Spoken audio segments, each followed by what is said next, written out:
So in terms of giving the possibility to have a possibility to access the data in terms of the availability and not like the cost. So it's a matter of availability and not a matter of cost, even if I am from the Ligurian region, and for Italian guys says that the cost is already important. So based on this open data, there is the FAIR approach, which is a traditional, typical approach, which is today available for everybody, is applied for all projects. FAIR is the acronym for findable, accessible, interoperable, and reusable data. And all of us has to guarantee and to preserve these four main concepts. These key elements are based on the data availability, so we need to know where the data can be found. And the most important thing is to reuse data already available, not to recreate, because it's time consuming, it costs, and we want to preserve cost and exploit what is today available. To make this data accessible, so the possibility to re-access the data if these data are findable. To make the data interoperable, as the previous speaker said, we need to have the possibility to reuse the previous data and make it interoperable with the data that we have to collect. In this framework, there is a European directive, especially for public administrations, but also for universities, for public bodies. And this directive is mainly focused on open data and the reuse of public information. So based on this FAIR approach, the FAIR principles, we need to find a way to share the data that we have today and standardize it. This is the most important thing. We have already talked in the previous speeches that standards and interoperability are the two main keywords in research projects in order to reach the goal without missing the possibility to preserve money and time.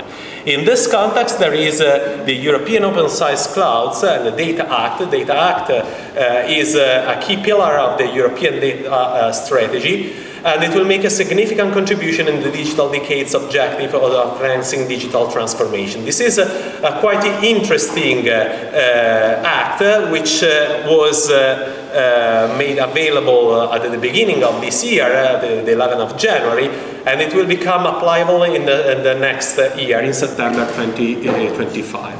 So the idea is to standardize, to provide guidelines in order to be compliant with the European regulations. Since the time is quite over, I'd like also to point out or to focus the attention on another interesting aspect, in my opinion, which is the license aspect.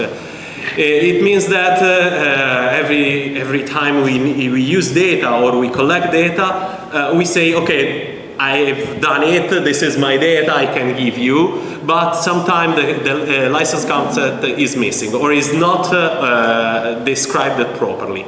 So, as you know, there are three main families of licenses, starting from the left to the right of this slide. We have copyrights, where all rights are reserved, till public domain.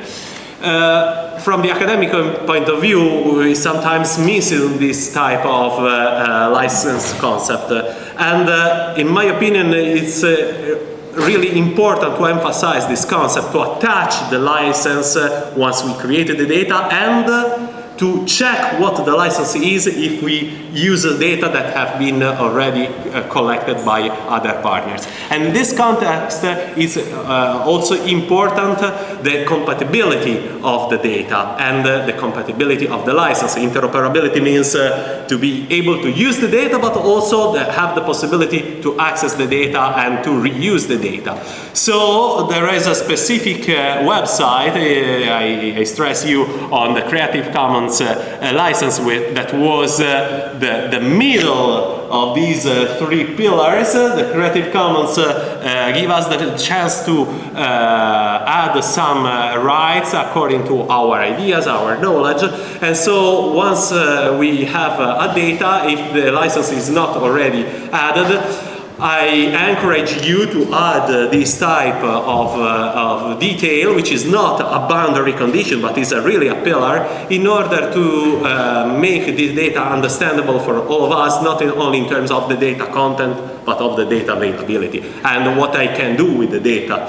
So at this website, you can also manage, you can select according to your ideas what you can do, what you would like to do, what you would like to give the chance to the speakers, the audience, or other partners to use the data, to share the data as well. So you have the possibility to create the license as you want, starting from the all rights reserved to the public domain. Okay, so to sum up, after the data license analysis, it's important to open the data. If you have the data and you attach a license to this data, you can share the data without any problem in terms of availability and rights. So three main key rules: make the data simple as possible. Engage early and engage often people, not only professionals or members of public institutions, and avoid misunderstandings. Okay, so these concepts are already known for all of you, but in my speech I'd like to point out also this aspect, because it is something connected to the next speakers, the invited speakers that you'll hear in a few seconds. So, based on what I said, first of all, choose the data set, create the data if you need to create new ones, apply an open license in order to be compliant with the European regulation, make the data available and make it discoverable, and then enjoy your analysis. Okay, so thank you very much for your time. Thank you, Paolo, for the interesting presentation and for the insights. I now invite Enrico Borgoño, AIT President. Thank you very much.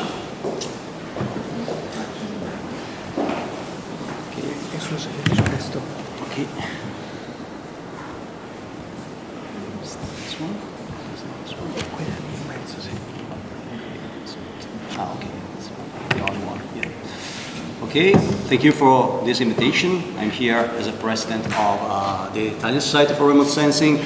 Speak louder, sorry. Louder. Okay.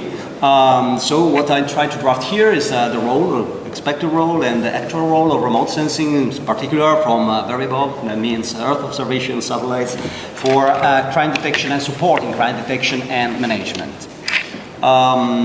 This is what you have already seen by Christina, so it's very good for me because I jump over, because this is the framework where we move around, and Earth observation data are very sensible to these issues because they are very critical from a legal point of view, as I will draft better later. Anyway, this is the framework where we move on. Actually, in June, ESA was so aware about this problem that organized this event in Frascati, which actually deals with this topic we are discussing about today, and going around the material they provided, and you can find on the website of this event. I tried to summarize the contents, and on the left side of this slide you recognize the most explored application for crime detection that were presented in that occasion, and somehow are the most presented one. So you have deforestation and illegal logging, responsibility of forest fire, wastewater, thermal pollution at sea, river, oil spills from offshore platforms and boats, water chemical pollution, illegal plowing, illegal dumping and quarries, groundwater depletion. These are the main issues that Earth observation data can be provided support for. How it works in general, I can have no time now for entering the problem, but what we can say is that the general workflow we have is the one based on optical, SAR, thermal, gravimetric data, and point clouds, and Earth observation as a feature, which is the repeatability and the high frequency and the temporal domain for acquisition that makes possible to think about monitoring. Right? So the reference technique is change detection in the most of cases. That's time to zero is compared with the time to 1 to 2 and so on, looking for changes occurring in this bidimensional space, which is our images or thermal acquisition or SAR. So in general, we work with the intensity of signal, but in other cases, we move around the sliding window and providing zonal statistics that can support local investigation and giving more information than the single pixel-based one, right? So here there's some example just to give you some appealing slides, not only very boring one like the previous one. Anyway, for deforestation is something that looks for changes in forest cover and where in places where we're not provided for that. Water, for example, looks for plume of pollutants that are discharged in open water or so on. Both working with SAR images or optical images, depending on the topic we have. And basically, we have two tasks to deal with. One is detection. That means recognize that something is occurring there. On the other side, we have quantification of the intensity of changes or of the pollutant concentrations, for example, right there. So depending on this, we have different workflow to follow and to provide. Here is some slides showing some example from dumping, from illegal quarries open in a forested area. So we have double crime with quarries, illegal quarries, and deforestation. And a very interesting application I found is the gravimetric-based one, which looks for water depletion that occurred in deformation of the ground given by extraction of water from illegal takings, right? What I asked to myself is, but our research is facing this problem, and which is the sensitivity of the research community in respect of crime. So my feeling is that there is a low perception of environmental damage as a crime. So research deal with recognition of environmental damage, but it not assign a value as a crime. And this is clear in the Scopius databases, for example. If you look for, with some keywords like the one I show you, if I look for environmental crimes and remote sensing, we have quite, not so much, but some tens of work, so it's very small application. If you move more in detail, and you use the keywords environmental crimes plus remote sensing plus logging or deforestation, you find just 15 papers. But if you remove environmental crimes and you look for remote sensing and deforestation and logging, you find 4,822 papers. That means that a crime is not in the head of researchers, while the damage, environmental damage, is. And the techniques for facing that is problem. This is for forest, but it's the same for the other. If you look at quarries and dumps, okay, 10 papers working with crime. If you remove environmental crimes, you find 669 works. So communities working around these topics, but has not a perception that these topics are crimes. They never use this word. This is a problem in the title what they have. Okay, so here's for water, the same. 7 papers without, with, and 917 papers with. So this is just an example, a very fast around this. So, conclusion. Let's hope that no conclusion happens, because otherwise we are finished. Nevertheless, what I can say is that the biggest effort is expected to come from regulation that has to make clear the legal role of Earth observation data in courts. Because it's not clear if this can provide an evidence that is legally accepted in the courts, in the debate at a legal level. So this relies on the certification of result and standardization of data processing. This is a very important issue to deal with. And a higher consciousness of environmental crime has to come also among researchers, because what we found in our databases is that something is missing in our sensitivity to this type of problem. So thank you. That's all for myself. Thank you.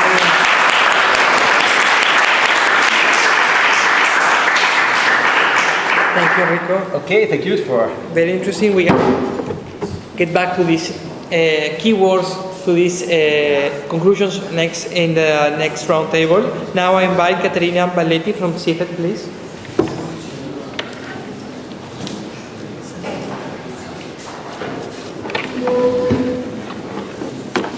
First of all, I'm Caterina Balletti.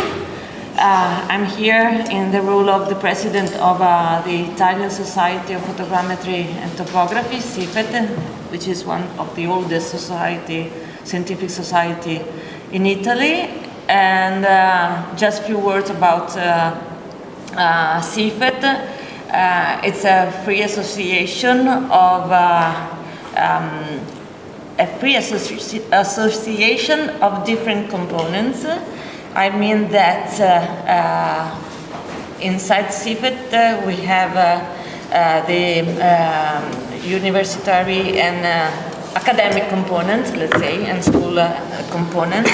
The professional component, surveyors, engineers, and many others. The institutional component represented by the state cartographic bodies, and even all the companies dealing with the marketing of geomatics instruments. So I think that's this peculiar characteristic of the society that is to be very heterogeneous is the strength of our society. As I said yesterday in the opening of ASITA, I think that's one of one of our target or main goals is the sharing of our experience, considering the different approach that we have. So I have to speak about JOI innovation, but many things we saw in the previous presentation, starting from mainly in Luca Morandini one. Thank you very much for your presentation. I just want to, let's say, fix some points about it, because JOI is a topic that is discussed even inside our society, and what we are trying to understand is even to, let's say, spread the knowledge about these new tools that can be performed and can help even support the work of professional component.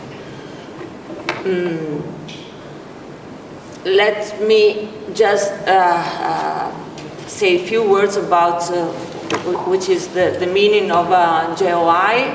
Is just the application of artificial intelligence to geospatial data, and which is which are the possibility given by this new marriage, let's say, between artificial intelligence and spatial data.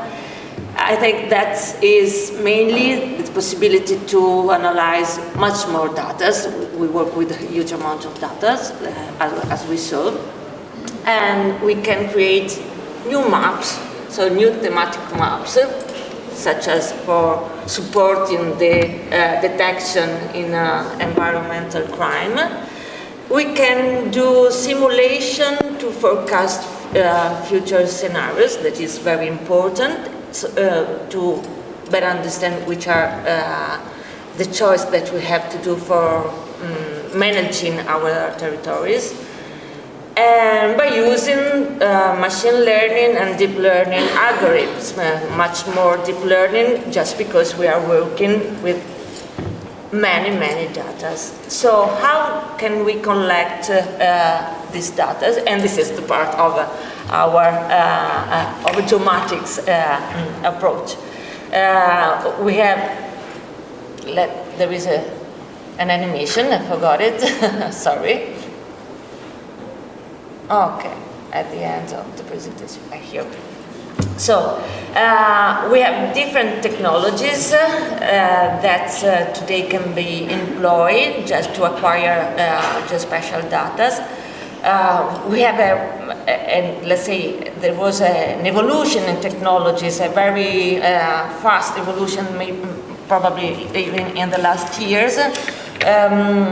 We're going towards to the integration of different sensors. So we have multi-resolution, multi-sensor, multi-scala tools, equipments that we can use. And what we obtain are two different kinds of data, the raster one and the vectorials given by point clouds. We have some similarities with the technologies involving remote sensing, obviously, as Enrico introduced before. Here we have some different the proper tool in order to permit, like Impel, for example, that support this kind of activity, to permit a dialogue in order to modify the law, in order to introduce also health observation and novel tools. Finished. Thank you very much.